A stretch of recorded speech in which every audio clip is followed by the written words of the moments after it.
الله يبارك وإسحاق وهيك نيوش سنة إيش لنجاو. بسم الله الرحمن الرحيم. أخيرا أنا كين يوسف أنا كين كافين أركتان كيشاوا. إما لما يصير عبد الله كل عمال لقيس البرزدي لخشكان وبلايان شخص طلب زيارة مان هي كقناغي خشكان مان شوار قناغا وبلايان مان بيش قناغ مان هي أمصال شش طلب لقناغي بينز تخرجك وأنا كان لحفتيك دورش كان راوا وأنا كان أويك بيويز بلقناغ خانة هاد قناغو وأنا خويا خوندير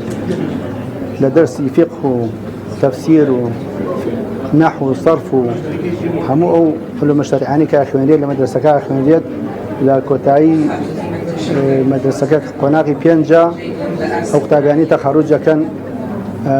أتوانين بكاري عن بينينا ولا ناوندي طاقانغا درس بليانا وزاري جدا يما سالانا كمالي ما مصار درس من بيوليانا وخو بخشانا خوي جوالي باداش يعني لاتوا كهانا شويني دورة ويد هانا تكسير قريد يما نمان تواني وكو بيويس هاوكاريام كين بلام ويكا دلمان خوشا كأوان بدل سوزي ويان أو علم مشاريع جيان بقطابي كان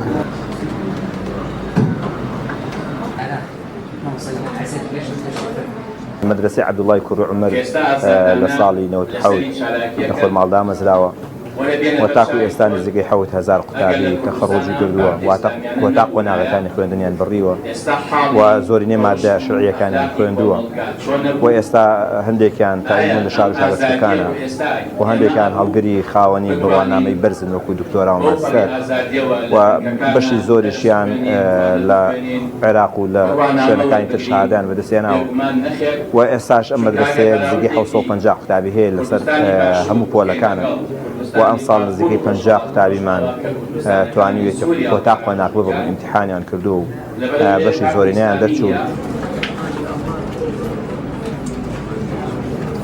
أما تصديق الشهادة من بقرأ لوك السنة تا 2008 والله لدواء 2008 شهادة كان لأن وقت السنة والراقي راون ومد من وايا بتوانين جارك بهولي همو لايك بتوانين شهادة أو كتابياني كما وتصديق مثل بو إيوانيش بتوانين خدمة زيادة كان بوانا زار السشرية كان هم لروي خطابته ولروي إمامته لباقي مدرسة كان يترى أما هولي خو معنا دين فش بخواي بلام هولكش لدس إمانية برين إما بريال أدين أكليا نابي وعايد حكومة العراقية وحكومة العراقية وبريالية كده وهول جدين إن شاء الله وكبو ما نكري لا بوخ وبخشوا ولا هرو يبلو روانوك وخرن كارا كان مع بتواني شويني كان بوداري خدمة العراقية ولا كتيشة وما وصايان وإداري أما درسيك سباسي خمان بوم في الخواص برزانيك وبجداريان والسلام عليكم ورحمة الله وبركاته.